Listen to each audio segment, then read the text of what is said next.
Welcome to the Sean Trey Show. I have a really interesting guest with me. We were having a fun conversation about where to look here.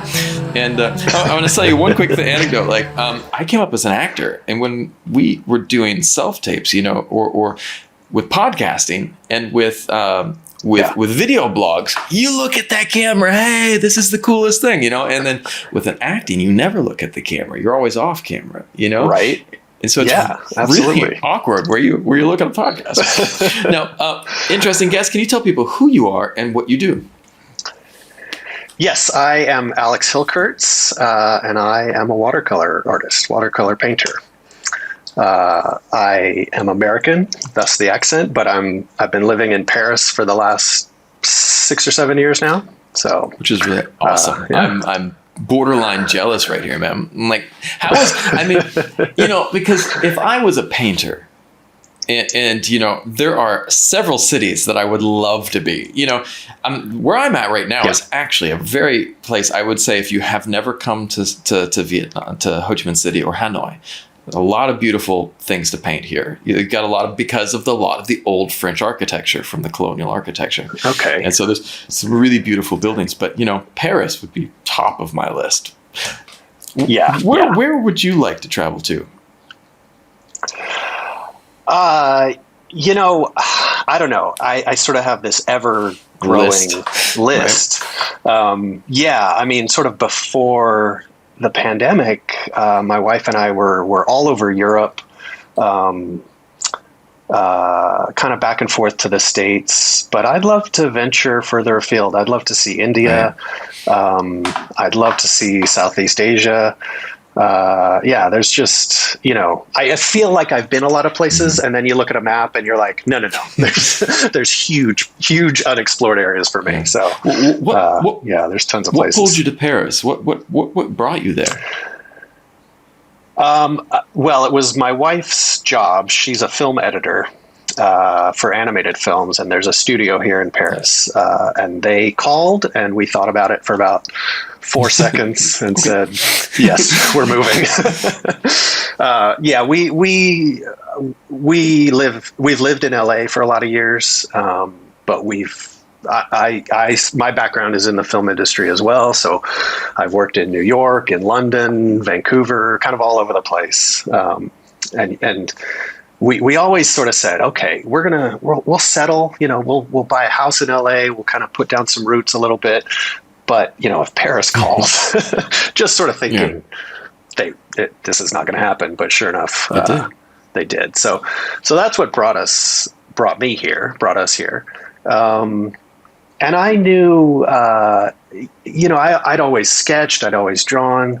And so I knew I wanted to sketch Paris. I knew that I needed my passport and a sketchbook, and I'd probably be happy. That's awesome. So now let's take it back. How did you find this profession? How did you get into this in the first place? Well, it's sort of becoming a second career for me. I've spent 25 years being a storyboard artist, which is pretty on feature cool films as well. Well, it's not. Yeah, I mean, it's great. It's but great. It's not as cool as. No. No, I love both, and I still do both. I still do storyboards, and it's great to kind of hop back and forth between, you know, sort of fine art, watercolor painting, and storyboards for films or commercials. But that's what I've done most of my career. And being here in Paris, I came off of, you know, kind of a hectic show. I needed a break. And so I wanted to slow down. I wanted to sketch. I wanted to, you know, maybe do a painting that took 3 hours instead of 10 minutes with somebody breathing down my neck. So that's sort of the beginning of it all. And it's, you know, over the last few years, it's just blossomed into this whole new career. Now I'm entering shows, and I've had exhibits here in Paris. Congratulations. And, you know, I saw that you placed second on a show in San Diego. Thank you very much. Yes, I'm super excited about that. It's a beautiful piece. It's a beautiful painting. Thank you. Beautiful painting. Thank you. Thank you. I did that last year. There was sort of this window between lockdowns that there's a group of painters here in Paris, and we kind of organized a day trip out to some chateau, Nice. as you do, with a beautiful garden. It's very different than other things that I paint. I paint a lot of architecture, Parisian or other cities. And this was a garden setting. But yeah, it really came together. It was something about the day, something about not being rushed. Right. And it came together really nicely. Then I entered it. There was a plein air exhibition in San Diego with the San Diego Watercolor Society. So I entered. I wanted to get in. There's a lot of great artists that submit to these things. And I ended up getting awarded second place. So that's like beyond great. When you submit, do you have to submit like a high res scan, or do you send the actual painting to them? No, you submit. Everything's done digitally these days. So you just submit, and it's not even. I mean, I want the image to be as good as possible, but it's got to fit in an email, and it's got to, they sort of say it can't be more than 5 megabytes or whatever it is. So it's not a huge file, and that's what the jurors can kind of take a look at and judge. And then, if you're accepted, then you send the original. Okay. That's really awesome. Yeah. That's really awesome. Yeah. Now, Thanks. did you grow up? How did you get into art? Did you study art when you were in? When did the art bug bite you? Were you drawing things as a child? Yeah, I was drawing. Probably before I could walk, I was drawing. My mother was a very good artist. She would always do these really intricate kind of pen and ink sketches. So I think I just grew up seeing that she did this, and I had some sort of inclination. So Nice.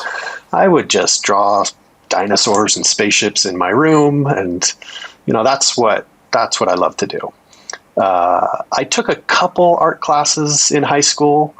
They were pretty basic, but I could play with sort of mixing colors. But I was much more interested in film. And so I went to film school in Los Angeles. That was my route. That's what I wanted to do. I knew I could draw, but it was something I did for fun, or something, or kind of a means to an end to illustrate ideas that I had. But film was the kind of the true love. Nice. What films were the ones that really inspired you and drew you into film? Well, I mean, it sort of sounds like a cliche, but it was Star Wars that kicked it all off. I got my lightsaber over here somewhere. I love it. Yeah, I think there's a whole generation that came to the film industry because of that one movie. I'd seen 2001. Nice. A few years before that. I remember my parents took me to. It was some screening somewhere. I don't know when this was, but I remember seeing that movie, and it probably made a huge impact, even though I was too young to understand anything. But it was like, oh, cool, spaceships and whatever. But then it was really Star Wars, and then Blade Runner, and Nice. I was a real kind of sci-fi geek. I'm with you, man. I'm a huge Blade Runner fan too. Oh, nice. Yeah. But I think Star Wars was the movie that it was so kind of beyond anything that had come out up until that point. And for me, it was the first time that a movie had kind of a making of TV special and maybe some books that had come out. So it was the first time that you could kind of see behind the curtain. Yeah. And for me, it was, I was fairly young, I guess, but it was the first time that I realized, oh, people make these things. Yeah. I didn't know what movies, how they came into existence, but suddenly it was like, oh, and then I thought, okay, I want to do that. I want to do what they do.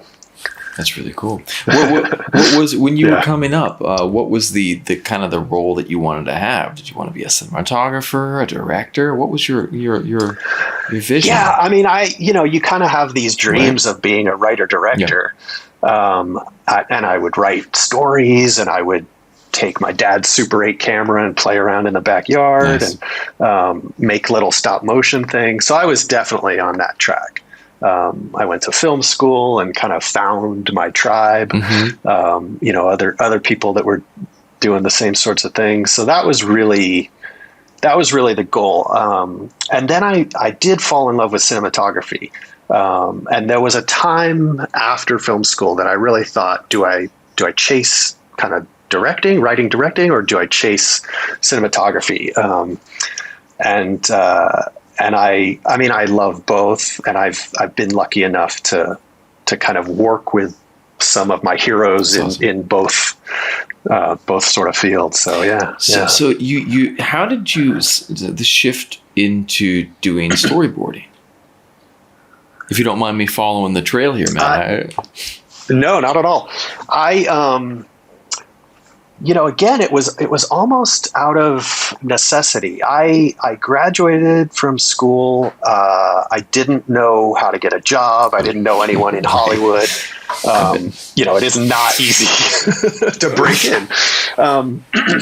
And I had kind of been slogging away for about a year and a half doing PA work, just getting coffee for people, getting yelled at because I was doing things wrong.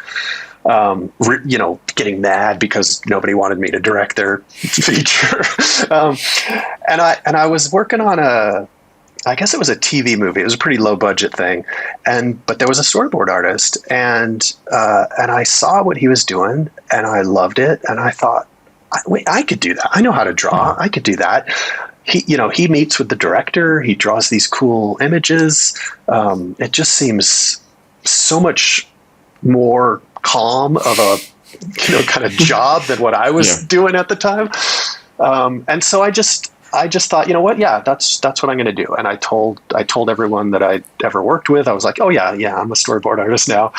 And I put together kind of a fake portfolio, just made up scenes and drew them and showed them to people. And it was not easy you still have to kind of break in, but I mean, it feels like within about 6 months, I was working as a storyboard artist, and people weren't yelling at me anymore. I didn't have to get coffee for people. Now, for people who might not know as much, what does a storyboard artist do? A storyboard artist is hired very early in the film production, kind of in pre-production, before anything is filmed. And I will work with the director, I'll work with the cinematographer, and kind of draw out the movie, almost a comic book version of the film. Lots, hundreds and hundreds of these black and white sketches that illustrate the scene, kind of the blocking of action, maybe an editing style, the camera position of certain scenes. And it's used, storyboards are such a kind of a visual communication tool to get across complex ideas. Movies are expensive to make. There's hundreds of people involved. And storyboards give everyone the same map. So you can look at a set of drawings and be like, oh, I see the camera's going to be over here looking this way, and the car's going to come around the corner, and it just lays it all out. So I was blown away. The first big movie I got to work on, I was working as a stand-in because I was trying to come up as an actor, and like you said, no one tells you anything, and you're like, I was like, I don't know what I'm doing here. But I was lucky enough to get cast as a stand-in to get hired as a stand-in for about 5 months on a Ron Howard movie. And it was Angels. Nice. It was awesome, man. It was Angels and Demons, and I was there almost every day. And it was literally That's a great gig. It was a great gig. It was my film education, man. It was like a giant film internship, and like I was learning so much.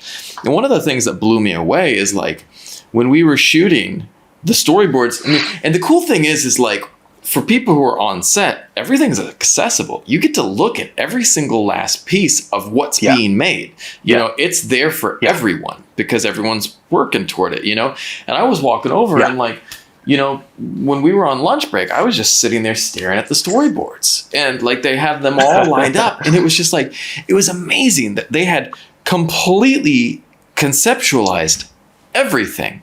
Yeah. And then from the storyboards, the production designers had created this location that was inside a studio at Sony. You know, we were inside the Sony studios, and it was a big soundstage, and they built it, and then the construction team came in and put it all together, all from the storyboard. Yep. And it was all right there, man. It was brilliant, you know. But yet I was sitting there thinking like, must be a lot of stress though to put that together too. It can be. It can be, and you're, sometimes you're working only with the director, trying to read their mind a little bit, or get the image out of their head onto a page. Other times, there is a production designer who is starting to look at locations or build sets, so you have a lot more kind of visual information to pull from. A cinematographer will have ideas about how to move a camera through a space or kind of the mood that they want to convey. So it's a super collaborative environment. But yeah, I've been on shows where I'm literally drawing kind of the night before they film something the next day. So you're just like hammering it out and then, giving it across to the production team and being like, all right, please make this work. It's really interesting. Yeah, but it's fun. What medium do you work in? I mean, are you painting these, or are these, were you drawing it with markers? Like, how is it digital? It's all digital. I started out pen and paper with some gray markers for shading, but I mean, pretty early on, I switched to digital. So it's all done on a tablet, on a Cintiq tablet. I use Corel Painter, which is similar to Photoshop. And it's just, it has, you can create drawings that look very natural. They look like they were done with charcoal or pencils or airbrush or whatever. So you can create a lot of cool effects that make it look like a real drawing rather than sort of a very sterile computer image. But doing it digitally just helps you so much with, you're always revising drawings. If you need a different background, it's easy to kind of swap those out. If you need to sort of change the order of certain shots on a page, all that is so much easier digitally. So that's awesome. Well, so this is interesting because, and one of the things too, that you tapped on, and I wanted to just kind of poke at this too, because one of the things that I was also very impressed by when we were working on this major production is how high stakes everything is. Like, it's like, people don't realize you're working on a couple $100 million movie. That one day of filming, it could be $1 million day.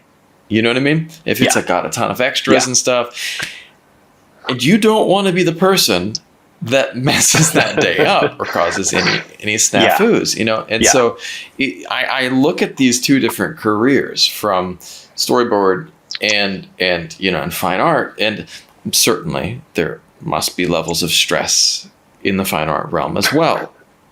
Not saying that there's not, but I'm saying this one I know is extremely high stress. Did you find, is there a huge difference between those two, or do you find well, yeah, I mean, that's a super good kind of to differentiate in that way. And I just daily pinch myself thinking, come on, I'm painting, I'm living in Paris.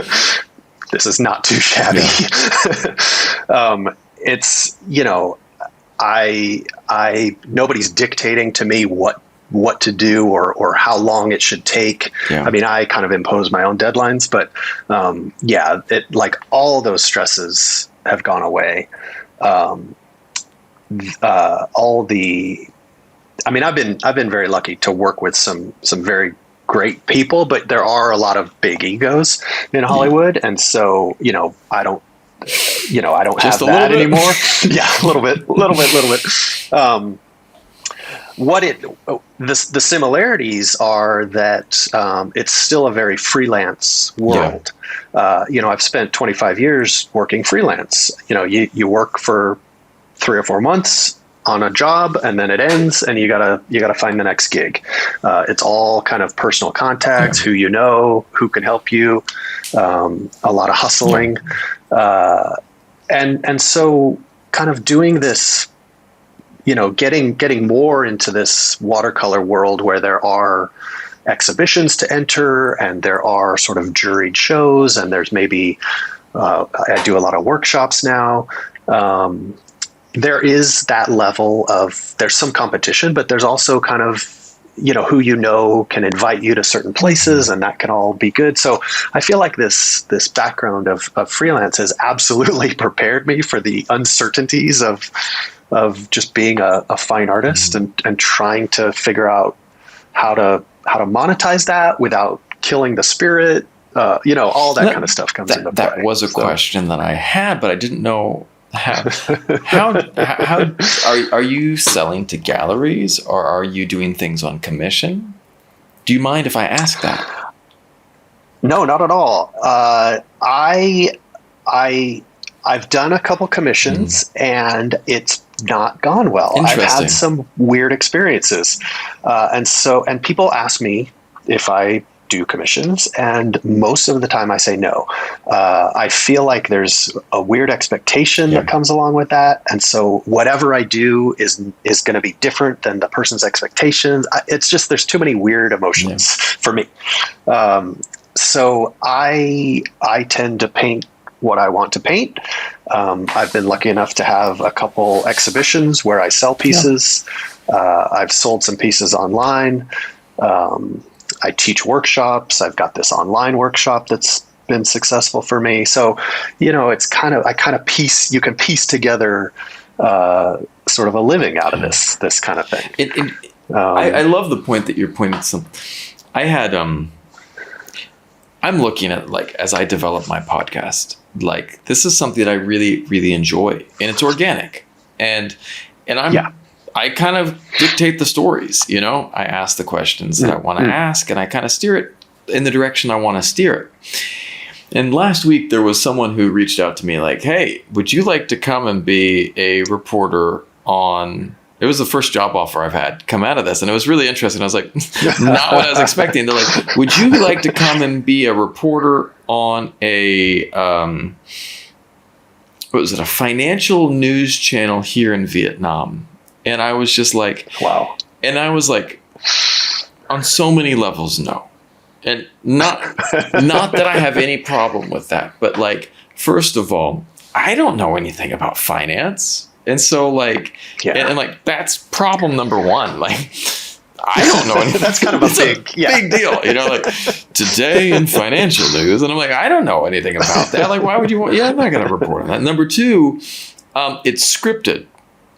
And certainly I can have scripted questions, but, like, I don't want to be operating off of a teleprompter, because also a big part of what I do is comedy, and like, I try to pull in a little bit of that comic. And on a financial news show, they don't want you to be busting up and, like, today, guess what happened in the stock market? It's crazy, right? And then that freedom. So, like, coming back to the freedom is really a nice thing. Yeah, you wonder what the people are, what they see in what you do, and what they're asking and what they're expecting. I've had people say, "Oh, I love your paintings. Can you paint my dog?" And I think, well, not that if you've seen what I do, I mean, I'm sure your dog is beautiful. Exactly. I don't paint animals. I'm sorry. So that's a perfect example.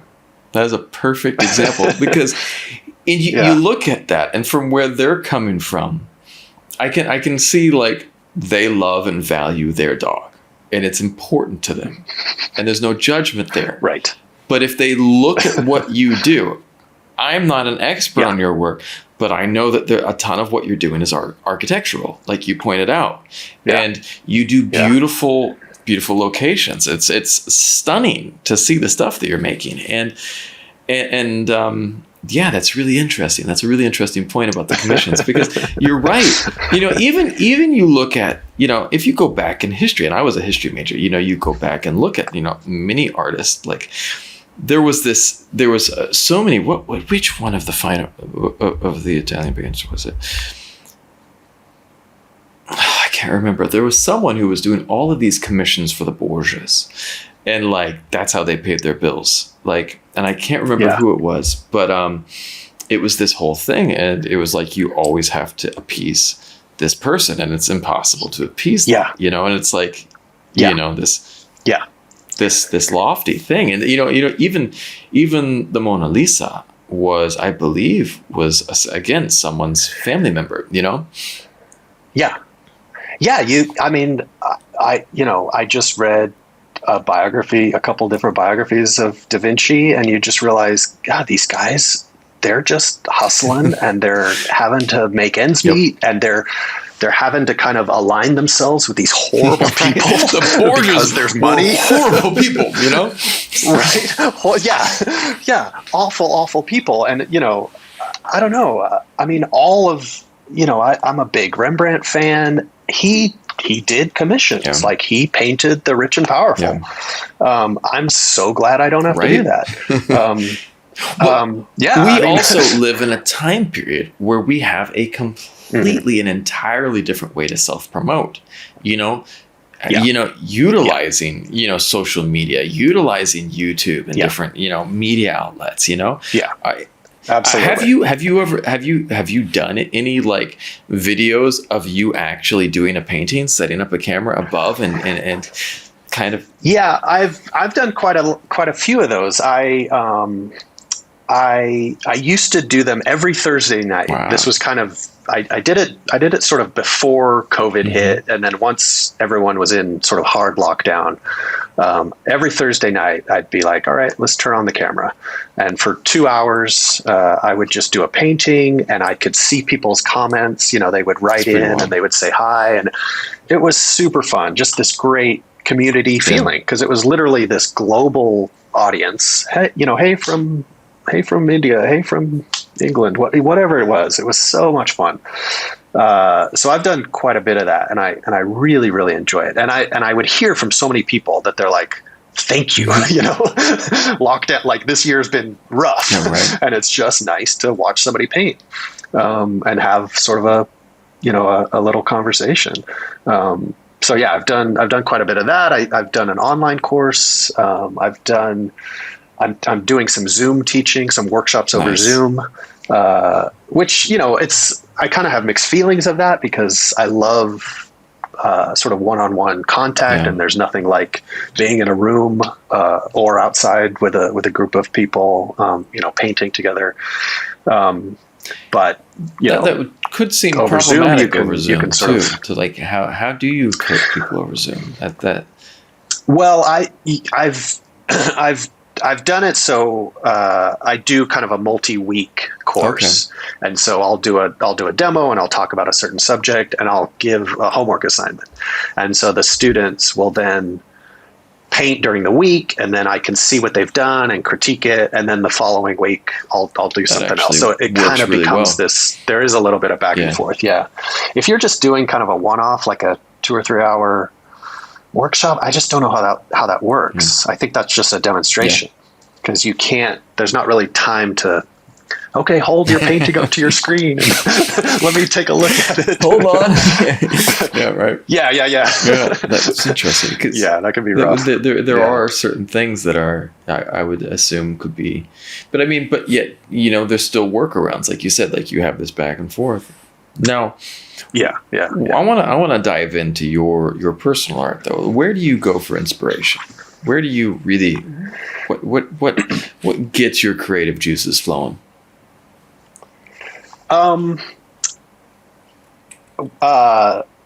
Great art, and I'm lucky to be here in Paris. It turns out there's some good museums here.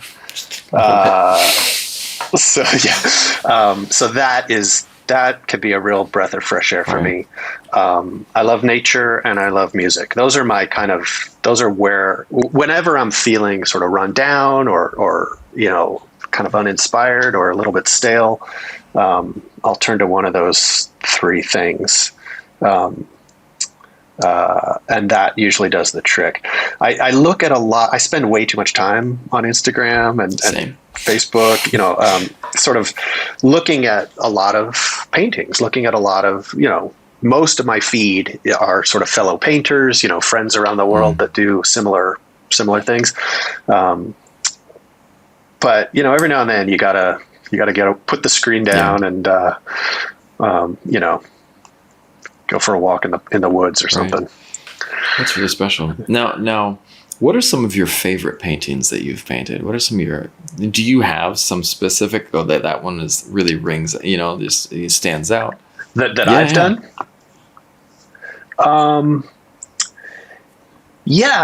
It's, the one that we were talking about earlier, kind of this sort of garden with a statue reflection piece. Yeah. That one just sort of, it just came together. I was really pleased with how that came out.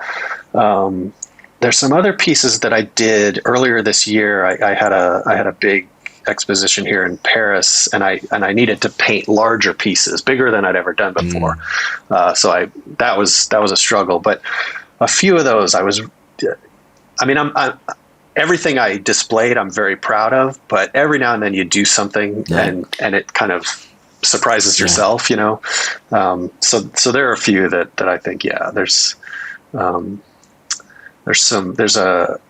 a view looking over the Paris rooftops, and I live on the 6th floor of this apartment, so I've got this really nice view of these rooftops, and I've taken 1,000 photos of every sort of time of day and weather condition. I just love the way the light changes. And there was one morning that the light was just kind of silver. It was just beautiful. I don't know how to describe it. And I did a painting of that. I kind of did a version of it. And it's very different than the actual view, than the actual kind of photo reference or whatever, but it still sort of has this glow, I think. And as I was painting it did feel, you kind of have one of those, I guess it's sort of out of body, or you're so in the zone that, you kind of watch yourself doing this, and it's like, oh, this is coming together. This is something's going on here. That's pretty fun. So that's one that stands out. That's really awesome. You thought that I was asking a different question, which I actually really like. Now, who are some of the people, the painters that inspire you? What are some of the artists that you are like going? Or let's start with painters and then actual paintings, if you have any specific ones. Yeah, I've always been a Rembrandt fan. When I was starting out doing storyboards, I would study his etchings, his sketches. Nice. And I thought, there's something about the simplicity of his line, just capturing faces or figures or whatever. So I love his stuff. He was so cinematic in his lighting a lot of the time. His composition. Yeah, exactly. So he's on a pedestal, definitely. And I love a lot of what Turner was doing. He has some really great sketches, some watercolors early on. Whistler did some beautiful sketches of Venice. First time I went to Venice a number of years ago, he was the one that I had in my mind. Nice. I was like, oh, I'm walking in the footsteps of this guy, let's see what I can do. So those are some of my heroes. Sargent, of course, for watercolor, just this really interesting use of color that he would do. He would paint light in such a way that, I don't know, just really colorful, the way light kind of bounces around and reflects onto different objects. So yeah, those are some of my go-to guys. Awesome. I've always been fascinated by painting, because for thousands of years, it was the only medium with which we could keep memories, that we could preserve, besides visual memories.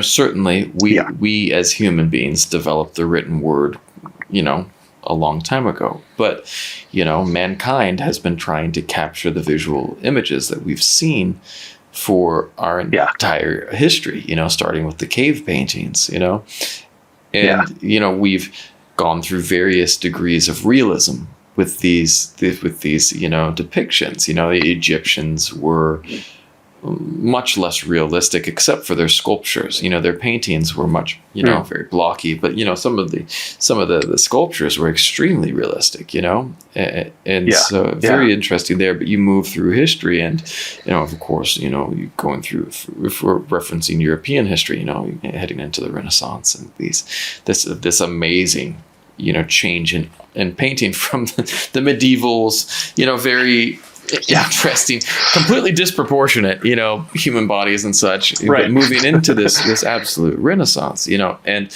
now we have photography, and we have people have their device that can capture images. And like, what was it? Prasin, this guy that I had interviewed a couple weeks ago is a Nat Geo photographer, and he made this interesting point that in one day, we take more photographs, I think, than what were taken, from from the invention of photography up until until the internet started. It just, in one day. Yeah. But I've always still been absolutely fascinated by the beauty. And one of my favorite examples is if you look at the sketches of Charles Darwin.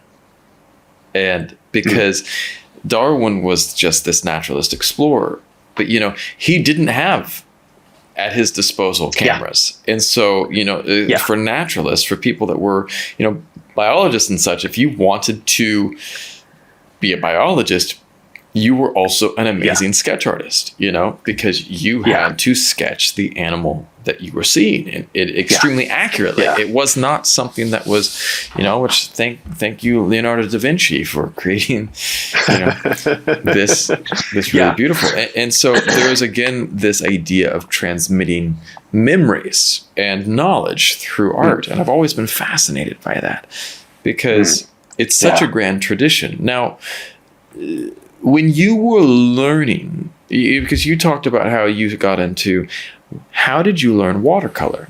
How did you go about that journey? I kind of have two starts to watercolor. I would always sketch and draw when I was in all through school. When I was at university, I studied for a semester in England. And it was the first time that I really saw some of these great Turner paintings in real life, and Constable as well. And I was living in the country where they painted, so I could see these paintings in museums. On the train ride home back to school, I would look out the window, and it's the same landscape. And this was kind of this amazing moment for me. And I thought, I have to paint this. And so I bought a cheap little set of paints, and I didn't know what I was doing. I didn't have any teachers. YouTube hadn't been invented yet. And so I just played for a while, and I feel like I got pretty good. I painted probably for, I don't know, quite a few years. And I got to a point where I didn't know where else to go with it. I could mix colors. I could sort of do something that was recognizable, but it didn't have a lot of life to me, I don't think. And I kind of got bored with it. So I put it away, and this sort of coincided with me really getting into storyboard work. And so it was easy to say, I'm going to put the painting aside. I'm going to concentrate on this other thing.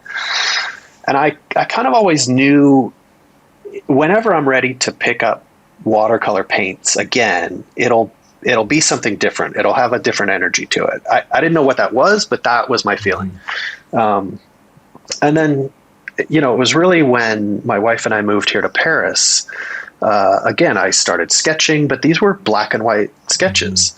And I met some other sketch artists here in Paris, and some of them did watercolor painting. And they would have these little portable sets of paint, and they would add color to their drawings and sketches in their sketchbooks. And so again, I thought, all right, here we go again. I'll buy another little set of paints, and it's just, we'll see where this takes me. We'll see what this does. And it was just really a way to add a little bit of color to a black and white sketch. But now, this was just a few years ago. Now there's Instagram, and I could see other artists, and I could see YouTube videos and tutorials, and so I could see how people were doing certain things, and there were many, many more images that were really exciting, really vibrant, and so that just kind of sparked my imagination, and I ran with it. And so now it's become this kind of explosion of, what started out as adding some little shy color to a black and white sketch is now, I'm sort of doing these larger full blown pieces, that are much more kind of expressive and all that. But I'm really glad that I had the sort of the experience in my 20s, playing around without really any guidance or instruction, and then knowing I needed to put it aside for a number of years, and then coming back at it. It feels like it's all kind of led me to where I am now. That's really awesome. So, Now let's imagine, what is your process for approaching, let's say we go to, a beautiful location. We show up there, and you are going to go from, you're just looking at this location, from that to a finished painting. What are some of the steps that you have to take?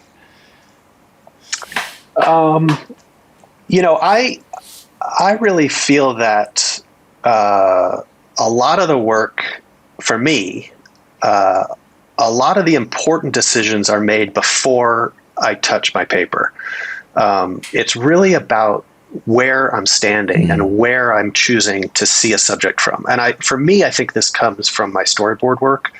And I've taken a lot of photographs as well. I've sort of studied composition and worked with great cinematographers. So I feel like composition is a huge part of it, but not just, all right, excellent.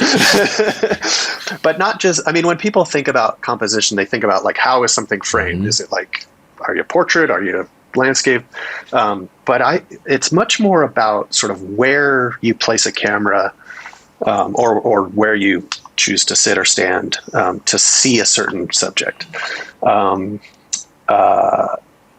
so once I've done that, then I will, I'll really kind of look at a subject for quite a while, just looking at it, seeing maybe what it wants to say to me, or what I feel about it. I think I really feel that with the kind of painting I'm doing, you're trying to translate a mood. You're trying to capture kind of a feeling of a certain location. Yeah. And so, it's almost like, when you meet a stranger, there's a bit of you got to kind of size each other up a little bit, and maybe it takes a little while to get to know what you're talking about. You know what I mean? Doing this podcast at the beginning of the interview versus when I watch it and versus the end, it's a different interaction. There's a completely different tone that's set. Now, so you have to kind of get to know the location you're looking at. I do. And and for me, it's a very personal kind of thing. I tend to personify what I'm looking at. If it's a building or a landscape, I'm kind of, I feel like it's a character that I might want to get to know. And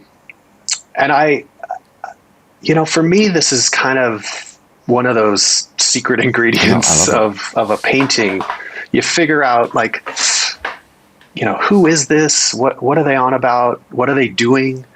And let's see if I can translate that into paint. And I really, I really feel like it is a translation. People talk about capturing light or catching an angle, and it's all sort of like hunting metaphors. And I'm like, no, that's not what we're doing. I'm not sort of capturing something. I'm just translating what I see or what I feel onto a page. Using a little bit of paint and some lines, and see if that can be kind of an interesting dialogue between what I'm looking at and what I'm actually painting. That's what I try to do. It's not always successful, but there was something you said though earlier that was really interesting too. Like when you took that photo with the silver sky, and like when you put it on paper, the colors and tones were slightly different, but you felt like you captured some of that essence, and that was what was. Yeah, I'm a film photographer, and it's one of the interesting things is like when I shoot film, the different type of film I use has a different tone. So if I'm shooting Kodak gold, it has those orange tones. It's very orange and it's very warm. And so anything I shoot feels warm and welcoming versus if I shoot Fuji film, especially like Fuji Extra, Fuji Superia, it's green. And there's these green tones. It's very cool. So if I'm shooting people, Superia, the Fuji film can kind of make them feel kind of, cool. But if I'm shooting them with like a Kodak Gold, it makes them bright and warm. But if I'm shooting the nature and I'm shooting with that Fuji film, it's stunning. If I'm shooting a bunch of trees with that green tone, it's amazing. And so there's this interesting, because when you talk about translation, like you could do it, when I color correct this. So I'm right now, this camera that I use, it makes my footage looks a little bit blue. And I come across as cold. So when I edit this, I color correct it. I color correct my stuff much more into the orange tones because it feels more warm and bright. And I'm horrible at color correction, but I do it. But when you're translating the image, is that sun a reflection? Are you giving it some like pink hues? Are you giving the sun, is the sky blue? I mean, so that's a really interesting point. Like, it's kind of like not just how you're seeing it, but also how you are translating it. That's and how you want it to feel. You think about the color temperature. You think about how these colors affect emotion. If my shadows are very blue, it's going to feel like a wintry scene. It's going to feel a little chilly. Maybe that's what I want to do. But if I add a little bit of a touch of red to those shadows, suddenly they're a little bit lavender, maybe a little bit purple. It just suddenly feels like spring, like a different season. Cool. It could be the exact same painting, and it's exactly like color correcting film. You could just tip things a little warmer, tip things a little cooler, and it's going to have a different emotional feel to it. Do you go absolutely? Do you crank up that saturation and become Wes Anderson, or do you go all blue and become Christopher Nolan? That's right. It's whatever. It's kind of whatever you want to do. I'm a real, because I do mainly sketches and paintings of architecture, I am kind of a stickler for linear perspective, atmospheric perspective, kind of proportions. These things have to be fairly accurate to me, but color is where I feel I can be much more expressionistic, especially with shadow colors. So I'll look at a scene. It might have great lighting, but it's fairly monochromatic. The shadows are gray or sort of a darker version of whatever they're on. But in a painting, I feel I can be much more expressionistic with those shadow colors and make them orange or blue or whatever it is, and it just gives it more life. I mean, I don't know. I think I sort of realized this a few years ago and it's about this sort of idea of translation. I'm not depicting a scene accurately. I've got my camera. I can take a photo. My job is not to depict sort of an accurate representation. It's to translate a feeling. And so if it feels like the end of the day, maybe it's relaxed, the sun these buildings have soaked up the light and they're kind of radiating a little bit of warmth.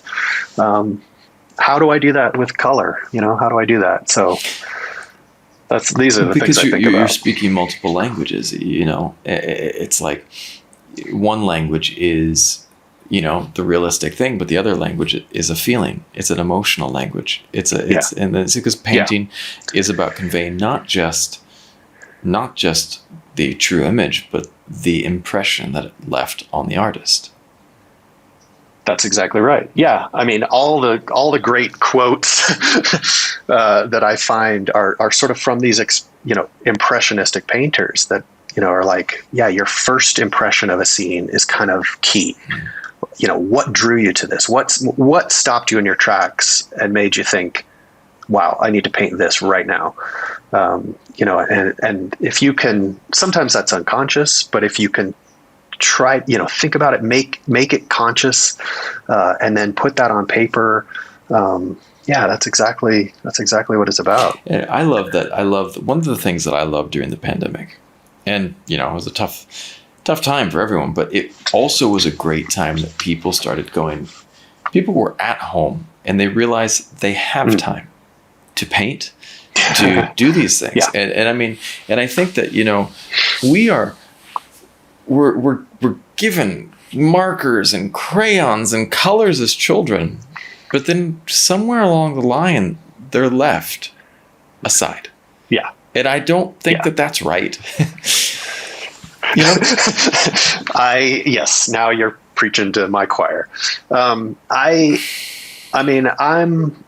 lucky enough, I guess, that I just didn't ever accept the idea that I should grow up and get a real job. That's awesome. I feel that our culture sort of devalues the arts. I mean, in one sense, we put them on a pedestal. They're in these museums.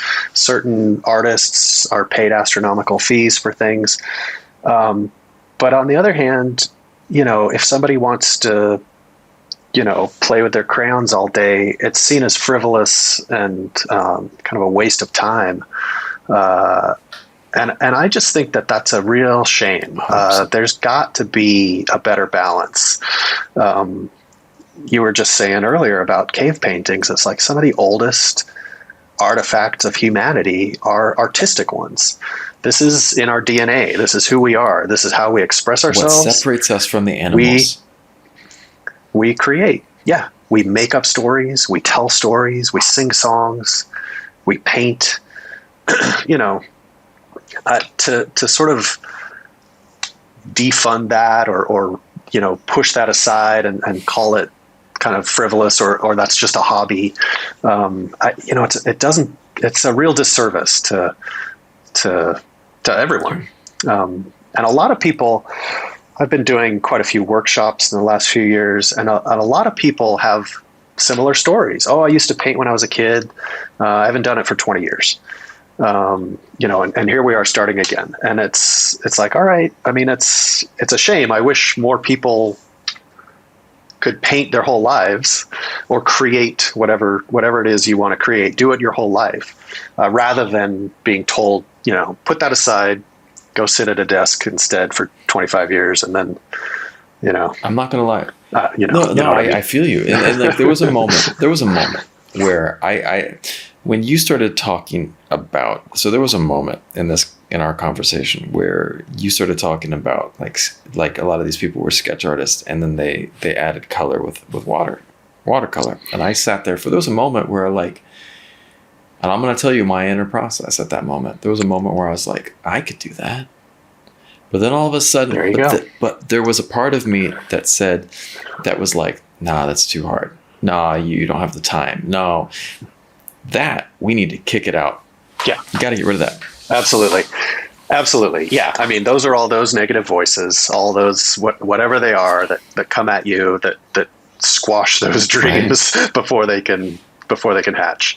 Yeah. And all of us struggle with that. That's a real struggle. Yeah. And let me ask you. I don't know. Let me ask you this. If you had some advice for young people wanting to go down this path, what advice would you give them? I would say come at it with a sense of curiosity, come at it with a sense of play. Don't worry about the results. As long as if you enjoy the process, I think the results will take care of themselves after a while. I don't know. I mean, that's when I was a kid drawing spaceships or whatever in my bedroom after school. I just loved it, Yeah. I mean, I would make up little stories. You're drawing with sound effects, it's just a fun thing to do. So I think that, if somebody is, I know a lot of people, they're sort of afraid to draw. They're afraid to paint. You make one little mark and I can't do this. This isn't for me. It looks like a disaster. I don't know. Somehow you need to give yourself permission. All right, for 10 minutes, we're going to turn off that judgment and we just want to play. Let's just make a mess. Let's just, I don't know what it is. I don't know how you kind of, whatever it is that you need to break through. That's going to be the title for this podcast, Permission to Play.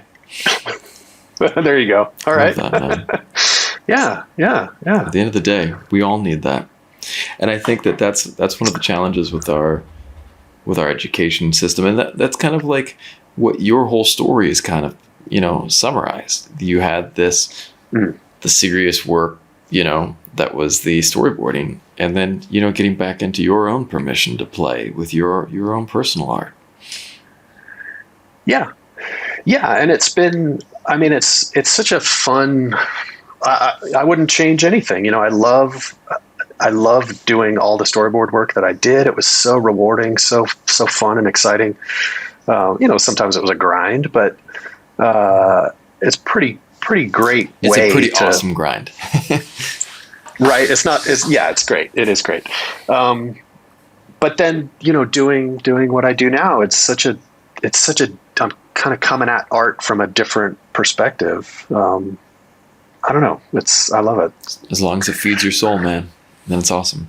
There you go. Well, I appreciate this time today. This was a beautiful conversation. So thank you so much. You're always welcome on. If you'd ever too. like to come back again sometime and tell some more.